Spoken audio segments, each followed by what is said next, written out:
Bismillahirrahmanirrahim. Assalamualaikum warahmatullahi wabarakatuh.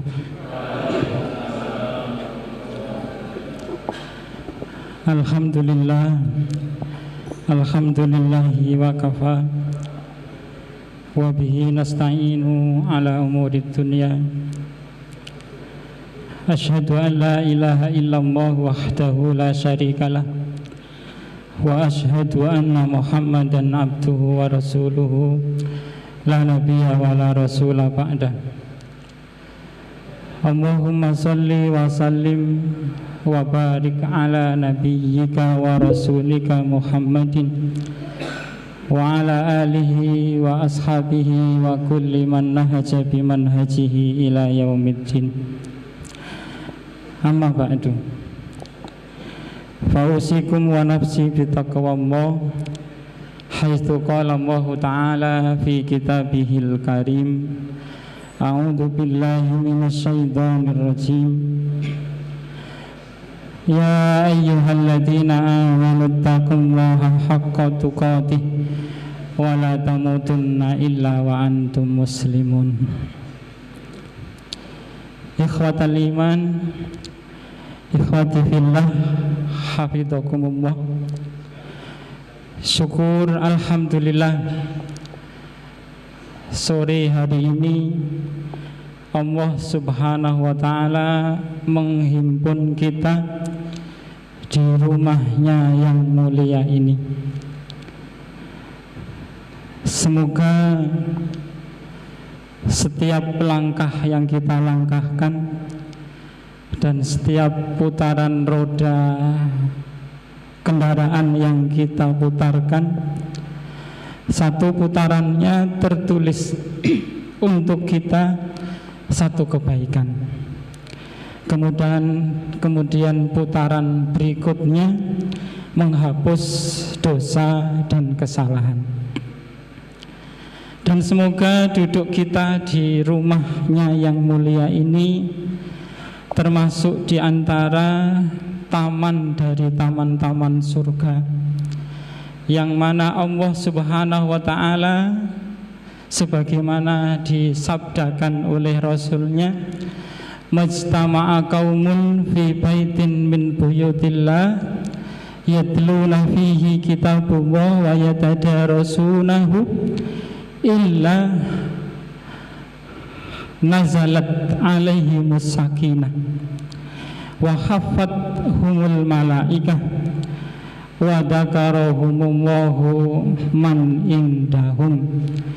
Tiada 1, 2, 3 dan seterusnya kaum yang berkumpul berhimpun di satu masjid, di satu rumah dari rumah-rumah Allah, dibacakan di dalamnya kitabullah, ayat-ayatnya, kemudian dipelajarinya, kecuali Allah subhanahu wa ta'ala menurunkan kepada mereka as-sakinah, ketenangan, ketentraman, dan sayap-sayap malaikat menyelimutinya.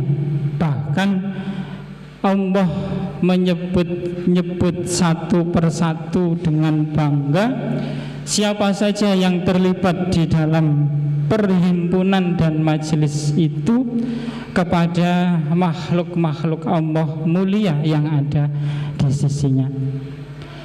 Maka patut kita syukuri nikmat Allah subhanahu wa ta'ala yang hingga sore hari ini dikaruniakan kepada kita. Alhamdulillah, alhamdulillahilladzi bi ni'matihi tatimmus sholihat. Segala puji hanya untuk Allah, segala puji hanya milik Allah, dan kepada Allah pujian tersebut yang dengan nikmatnya, berkat nikmatnya, seluruh kebaikan menjadi sempurna. Pun kebaikan berhimpunnya kita sore hari ini, kita berhimpun atas nama Allah dan lillah, karena Allah. Ikhwatal iman yang dirahmati, dijaga dan dimuliakan oleh Allah subhanahu wa ta'ala, rahimani wa rahimakumullah. Sedikit waktu menjelang iftar di puasa Ramadan kita yang ke berapa nih? Ke-11 nih. Kita manfaatkan waktu untuk mengingatkan diri saya pribadi dan antum semuanya akan bahwasanya kita seorang muslim ini, lebih-lebih kita yang hari ini masih tergolong di usia muda, berarti muda, pemuda, di mana definisi muda itu kan, kalau Ibnu Qayyim al-Jauziyah membagi kehidupan orang itu hanya menjadi 3, yaitu marhalatut tufulah, masa anak-anak, kemudian marhalatus syabab, yaitu periode muda, kemudian ar-rujulah, yaitu kedewasaan, ditambah 1 yaitu syaikhukhah. Artinya kita yang hadir di sini masih dalam kategori muda, kalaulah tidak muda semangatnya masih muda, kan gitu. Maka kita ingatkan tentang hadis Rasulullah Shallallahu Alaihi Wasallam yang diriwayatkan oleh sahabat beliau, bahkan pembantu beliau, Anas ibnu Malik radhiyallahu anhu. Rasulullah Shallallahu Alaihi Wasallam dulu pernah bersabda begini, bada'al islamu ghoriban wa sayaqudu ghoriban kama bada'a fatuba lil ghuraba. Qila ya Rasulullah wa mal ghuraba. Lantas ada yang bertanya, wa mal ghuraba, apa yang dimaksud dengan ghuraba itu wahai Rasulullah? Dalam riwayat yang lain disebutkan alladzina yuslihuna ma afsadan nasu. Bada'al islamu ghoriban, dulu Islam datang itu dalam keadaan asing. Kenapa asing? Karena Islam bahkan pada waktu itu, di masa di mana semua orang dalam kehidupan jahiliyah, menyembah berhala, minum-minum khamr, bahkan membunuh nyawa itu sudah biasa. Berzina menjadi makanan sehari-hari, ya kan? Kemudian Islam datang sehingga dianggap asing oleh kaum pada waktu itu. Bagaimana nggak asing? Karena yang dibawa oleh Islam, yang dibawa oleh Rasulullah itu menghambakan manusia, membebaskan manusia dari penghambaan kepada manusia menjadi kepada penghambaan kepada Robnya manusia. Jadi aneh, asing, mata yang memandangnya itu aneh. Bahkan mereka mengatakan nggak mungkin, ya, nggak mungkin manusia itu dibawa kepada penghambaan selain kepada manusia. Itu sangat tidak mungkin. Maka bada'al islamu ghoriban. Dan Rasulullah melanjutkan wasayaudu ghoriban kama bada'a, dan akan kembali asing sebagaimana awal mula. Gitu. Sebagaimana awal mula. Fatuba lil ghuraba, tapi Rasulullah menjanjikan fatuba, maka beruntunglah lil ghuraba, orang-orang yang asing. Jadi orang-orang yang asing itu beruntung. Tuba. Para sahabat penasaran, famal ghuraba ya Rasulullah, siapakah orang-orang asing itu wahai Rasulullah, sehingga mereka itu tuba, beruntung.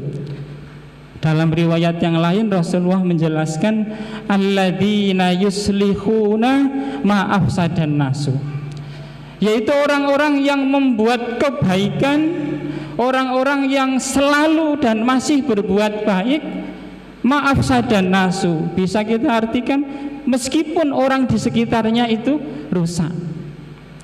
Alladzina yuslihuna ma afsadan nasu, yaitu orang-orang yang menciptakan kebaikan, memproklamirkan perbaikan dan berbuat baik meskipun orang-orang di sekitarnya itu berbuat kebalikannya. Ikhwatal iman yang dirahmati Allah Subhanahu wa taala. Hadis ini berisi tentang nubuah, yaitu nubuwatul Rasul, nubuwatul Muhammad sallallahu alaihi wasallam, nabi kita. Dan itu terjadi. Mungkin kita, ya antum yang hari ini hidup, ya bersyukur hari ini kita hidup di mana kebaikan itu enggak asing, gitu loh. Kebaikan itu enggak asing. Jadi di mana-mana orang hari ini itu sudah menyuarakan kebaikan, melakukan kebaikan, syiar-syiar Islam itu sudah nampak di mana-mana. Tapi kalau kita kembali ya ke belakang, gitu kan, ke belakang di tahun 80-an, gitu kan, 80-an, 90-an, bisa dibilang di sekitar kita ini, di lingkungan kita ini, yang berjilbab itu hanya 1, 2. Rata-rata para muslimah, ya namanya muslimah itu maksimal mereka pakai penutup badan itu ya itu hanya ibu-ibu, gitu, sampai dada, kembenan kan itu. Yang muda lebih parah lagi, gitu, lebih parah lagi, yang ditutup bagian atas, yang bawah dilepas, gitu. Tetapi ikhwatul iman, bahwa di tengah-tengah guroba itu, di tengah-tengah keasingan ajaran Islam yang dianggap asing itu, justru malah nampak di mana al arwahu junudun mujannada. Roh itu ibarat kawanan burung. Ketika dia bertemu orang yang seide, ketika dia bertemu dengan orang yang seiman bahasanya, maka dia akan ketemu. Gitu, maka dia akan ketemu. Karena orang-orang yang baik itu akan selalu bertemu dengan orang baik dan berkumpul dengan orang baik. Gitu. Al arwahu junudun mujannada. Dengan kode saja mereka paham. Di sini pula punya pengalaman. Saya punya teman nggak pernah ke sini. Pada waktu 90-an itu jilbab di sini masih yang make itu adalah santriwati di pondok itu. Temen datang ke sini tidak tahu arah, hanya tinggal ancar-ancarnya di Pecangaan. Kesininya ngapa, dia menaik apa, tidak tahu. Nah, apa petunjuknya santriwati al-mutakin yang pakai jilbab? Dia ikuti saja orang berjilbab itu di belakangnya. Jalan ke utara, di belakangnya ngikut. Masuk ke pasar, diikuti. Sampai naik angkudes, itu ikut naik angkudes. Turun di mana ikut turun. Becak juga ikut becak di belakangnya. Dan alhamdulillah sampai sini, gitu. Inilah yang dimaksud al-arwahu junudun mujannada, di mana al-arwahu junudun mujannada itu muncul di tengah keterasingan Islam itu. Itu sebagaimana yang dialami oleh Sayyidina Ja'far bin Abi Thalib ketika diutus oleh Rasulullah SAW sebagai delegasi supaya apa? Hijrah ke Habasyah. Di Habasyah negeri Kristen, Nasrani, Raja Najasyi, ajarannya Nasrani, hanya membawa pesan dengan oleh Rasulullah, idhabu ila biladin, kamu perkalian pergi ke sebuah negeri, yang di negeri itu adalah Habasyah, la yudlamu ahadun mangkana indahu, tidak akan didolimi seorang yang berada di sisi Raja Habasyah itu. Ja'far bin Abi Thalib bersama rombongannya. Orang Quraisy tahu bahwa pengikut Nabi Muhammad hijrah ke Habasyah minta perlindungan. Ya, minta perlindungan. Maka diutuslah seorang diplomat yang ulung. Siapa? Amru ibnul As, ya kan? Amr ibnul As itu kan kalau ngomong semua tertarik, ya kan begitu. Kemudian ditambah oleh dengan Abdullah ibnu Rabi'ah. Amr ibnul As didukung oleh Abdullah ibnu Rabi'ah. Maka sekali berdiplomasi maka orang akan percaya. Tetapi Allah Subhanahu wa ta'ala menolong kaum muslimin pada waktu itu. Di tengah keterasingannya itu, ketika Ja'far bin Abi Thalib radhiyallahu anhu bersama rombongannya ke Raja Najasyi minta perlindungan, dan Allah membuka hati Najasyi. Padahal Najasyi itu orang Kristen, nggak suka terhadap ajaran Islam, tapi nuraninya terbuka. Al-arwahu junudun mujannadah. Sehingga ketika berdebat, Raja Najasyi mengatakan, saya tidak mengadili sesuatu sebelum saya mendengar penuturan dari kedua belah pihak, gitu kan? Maka Ja'far bin Abi Thalib suruh mengutarakan, setelah itu baru Abdullah bin Rabi'ah dan Amr ibnul As. Ja'far bin Abi Thalib waktu itu diberi kuasa oleh Allah untuk berdiplomasi.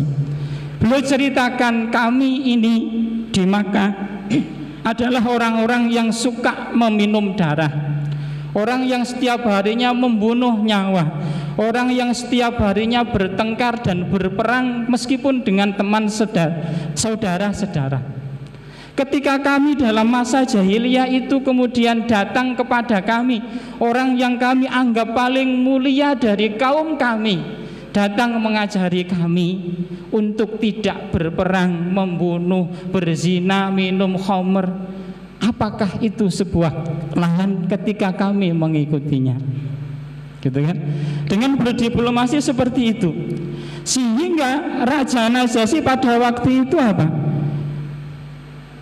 Tidak memberikan kesempatan kepada Abdullah ibnu Rabi'ah dengan Amr ibnul As mendeportasi kaum muslimin yang hijrah ke Habasah.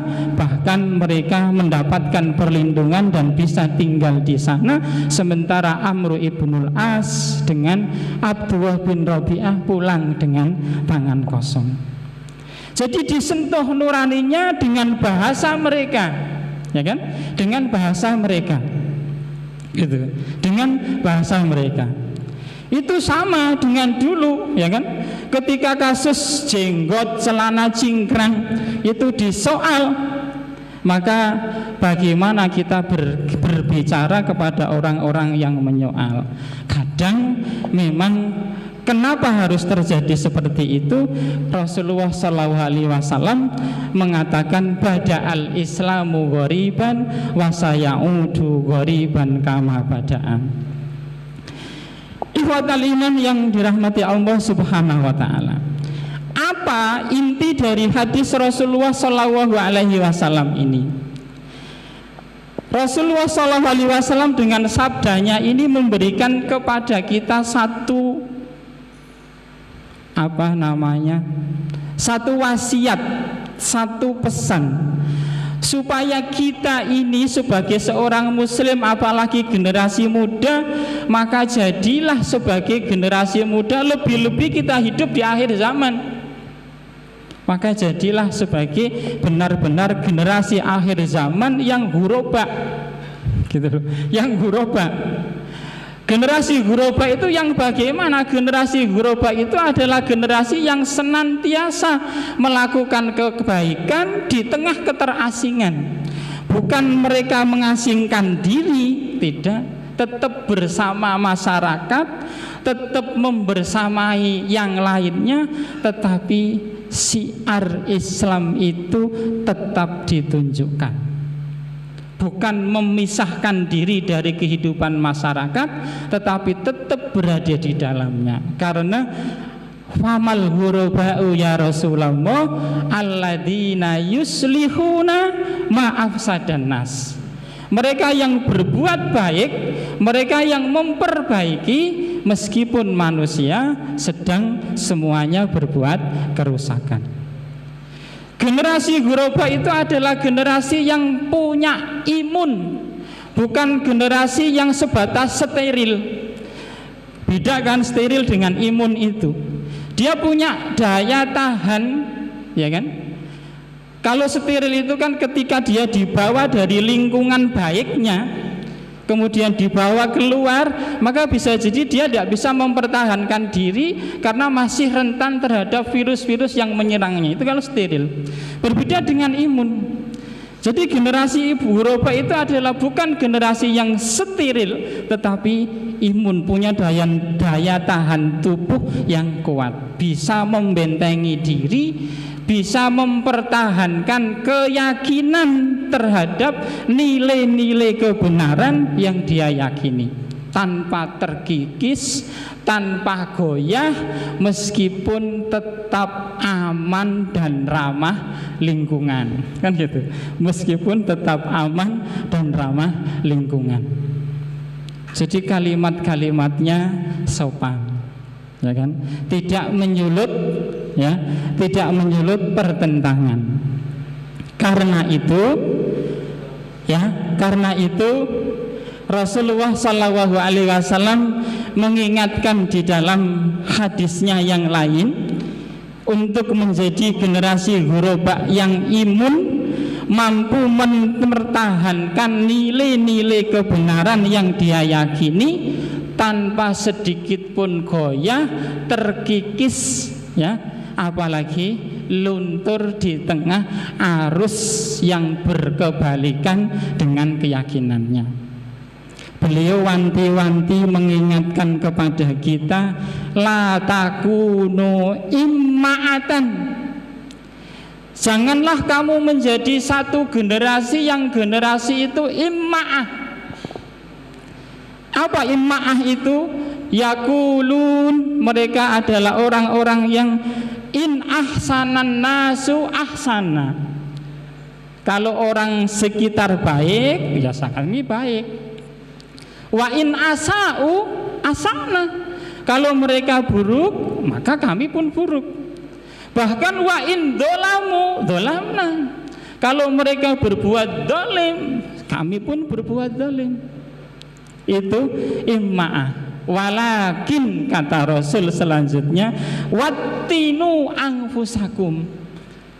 Jangan menjadi imma'ah yang mengekor orang lain, seperti buih, kemana arus air itu mengalir maka dia itu ikut. Tidak. In ahsanan nasu ahsanna wa in asa'u asa'na bal wa in dolamu dolamna. Bukan begitu. Tetapi Rasul lakin wattinu anfusakum. Kokohkan diri kalian, kokohkan, kuatkan jiwa kalian. Lau ahsanu antuhsinu, mereka berbuat baik, kalian juga berbuat baik. Wa in asa'u alla tadlimu, jika mereka berbuat buruk, kalian jangan ikut mendolimi dan berbuat buruk.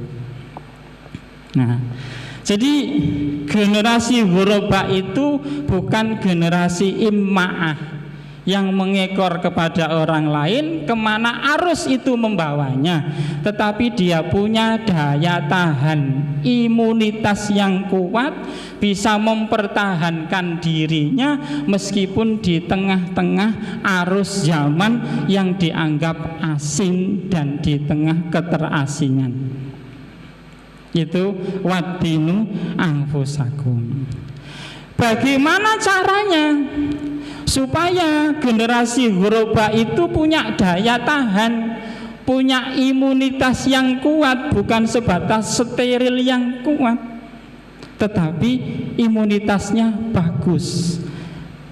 Allah Subhanahu wa ta'ala mengingatkan, dan ini yang sering dikhawatirkan oleh para orang tua. Buka di dalam surat An-Nisa ayat 9. Ayat 9 ini berada di antara depan belakangnya itu berbicara tentang warisan. Terus diselipkan di situ, bukan diselipkan, ditaruh di situ. Antara ayat-ayat yang membicarakan tentang warisan. Ini sebagai bisa kita ambil kesimpulan untuk memberikan imunitas kepada generasi guroba itu. Ada dua cara di dalam firman Allah itu, a'udzubillahi minasyaitonirrajim. Wal yakhshal ladzina law taraku min khalfihim dzurriyyatan di'afa khafu 'alaihim falyattaqullaha wal yaqulu qaulan sadida.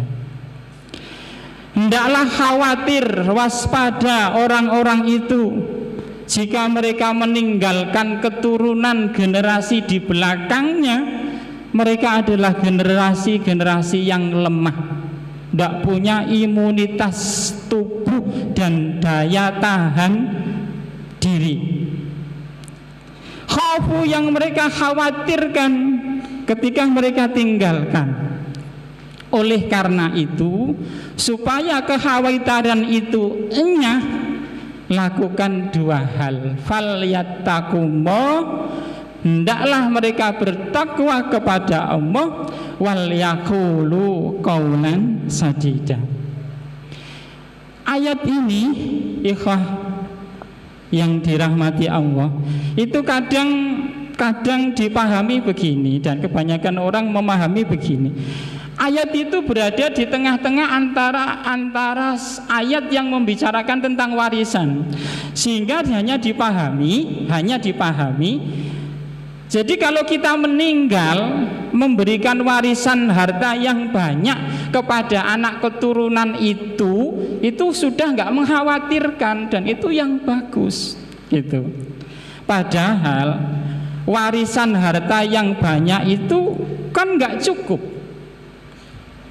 Sejarah sudah membuktikan, kalau nggak percaya buka sejarah, yaitu kekhalifahan Bani Umayyah atau Umayyah itu kan, di masanya Al-Walid ibnu Abdul Malik. Al-Walid ibnu Abdul Malik itu khalifah Bani Umayyah, memimpin kekhalifahannya dalam masa yang cukup lama. Ya. Ketika Al-Walid ibnu Abdul Malik ini meninggal, warisan yang ditinggalkan untuk anak keturunannya banyak sekali. Di samping kebun, kuda, kambing, pokoknya binatang ternak, sawah ladang, masing-masing anaknya ini ditinggali harta uang cash masing-masing 40 juta dinar. 40 juta dinar loh Mas.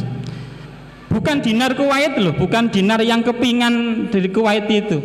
Yang satu keping harganya sekarang sekitar 800.000 sampai 900. Bukan itu. Tapi dinar emas.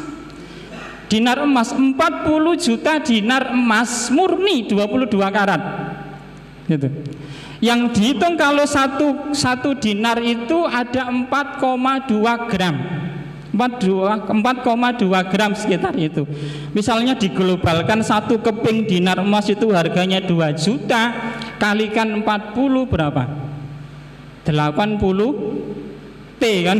80 triliun. Itu satu anak dapat uang cash 40 juta dinar emas, di samping kebun, kuda, dan binatang ternak yang lainnya.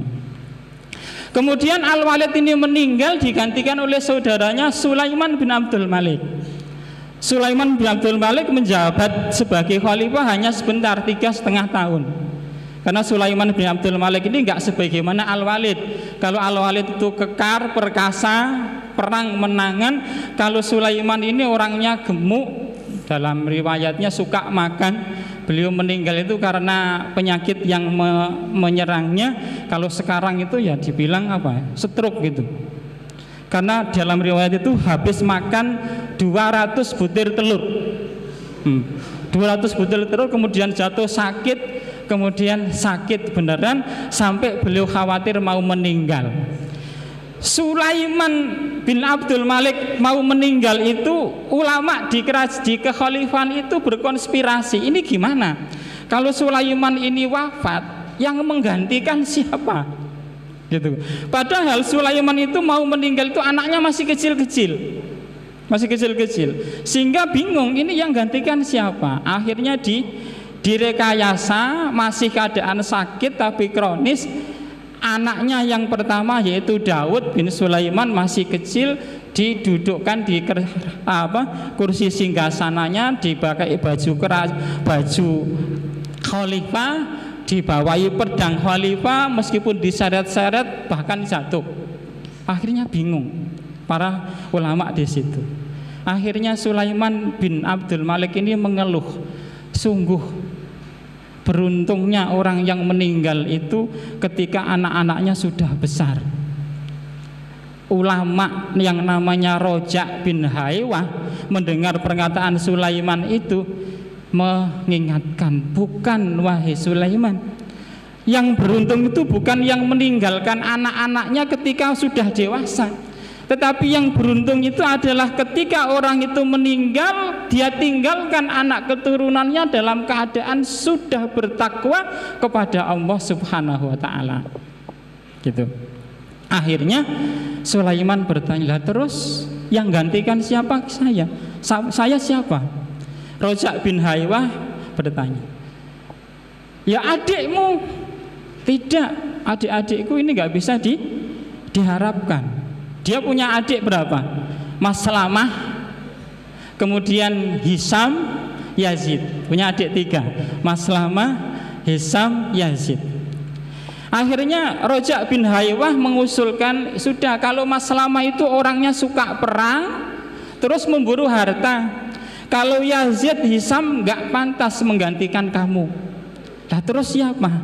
Ya kamu pilih orang yang paling bertakwa di antara kalian. Lah siapa? Sepupumu sekaligus adik iparmu. Kaget. Berarti Umar bin Abdul Aziz. Iya, Umar bin Abdul Aziz. Dia itu sepupumu sekaligus adik iparmu. Nah bagaimana dengan Hisam dan Yazid? Gini aja, sebelum kamu meninggal kamu tulis wasiat. Wasiatnya begini, ketika saya meninggal maka kekhalifahan ini digantikan oleh Umar bin Abdul Aziz. Lalu nanti Umar bin Abdul Aziz meninggal maka kekhalifahan digantikan oleh Hisam. Setelah Hisam meninggal digantikan oleh Yazid. Gitu aja tulis. Akhirnya meninggal, kemudian kekhalifahan digantikan oleh Umar bin Abdul Aziz. Nah, Umar bin Abdul Aziz ini menjabat sebagai khalifah cuman sebentar, ya kan? Banyak masa, kemudian sebentar, tidak sampai 5 tahun itu beliau meninggal dunia. Perhatikan ikhwah, ketika Umar bin Abdul Aziz meninggal dunia, apa yang ditinggalkan untuk anak keturunannya? Beliau masing-masing anaknya hanya ditinggali warisan 80 dirham perak. 1 dirham perak itu kalau sekarang berapa ya harganya? Enggak sampai 100.000 kan. 1 dirham perak itu 1 gramnya enggak sampai 100.000. Hanya 80 dirham perak. Gitu. 80 dirham perak. Waktu maghribnya masih lama. 19 ya. 80 dirham perak. Itu aja. Tidak ada yang lain. Kemudian terbukti bahwa warisan harta itu tidak cukup. Ketika kekhalifahan itu digantikan oleh Bani Abbasiyah, apa yang terjadi? Keturunan Al-Walid ibnu Abdul Malik itu di masa Khalifah Abbasiyah itu banyak yang dikejar-kejar oleh pemerintahan, ya. Banyak dikejar-kejar oleh pemerintahan karena hidup menjadi gelandangan di pinggir-pinggir jalan, nggak punya rumah. Sementara keturunan Umar bin Abdul Aziz berbalik 180 derajat menjadi orang-orang yang membayar zakat di Bani Abbasiyah. Ini menunjukkan ya ikhwah bahwa peninggalan yang baik itu tidak hanya sebatas harta, tetapi pesan Allah, fal yattaqullaha wal yaqulu qaulan sadida. Bertakwalah kepada Allah dan berkatalah dengan perkataan yang benar.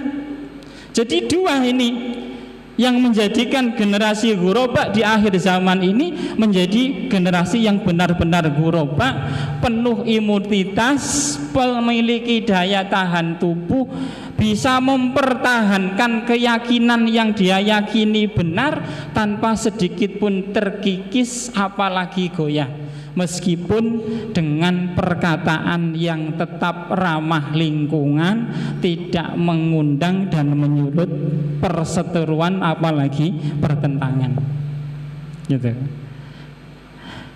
Ikhwatal iman yang dimuliakan Allah Subhanahu wa taala, itulah takwa, ya. Falyattaqullaha wal yaqulu qawlan sadida. Di waktu sisa ini saya hanya itu tentang falyattaqullaha. Jadi bertakwa kepada Allah Subhanahu wa taala. Apa itu takwa? Takwa itu definisinya banyak sekali dan saya dapatkan beberapa ulama alim itu punya definisi masing-masing. Saya ambil yang paling sederhana, definisi yang diberikan oleh Umar ibnul Khattab bersama Ubay ibnu Ka'ab. Ketika Umar ibnul Khattab bertanya kepada Ubay ibnu Ka'ab di Masjid Nabawi, takwa itu apa wahai Ubay? Kemudian Ubay itu menjelaskan, wahai Umar, kamu pernah berjalan di jalanan yang penuh rintangan, ada durinya, batu-batu terjal, bagaimana kamu berjalan di jalanan itu? Pernah. Terus gimana kamu berjalan? Saya singkan celanaku, kemudian berjalan berhati-hati supaya duri dan batu-batu terjal itu enggak mengenai kakiku, bahkan sampai melompat-lompat.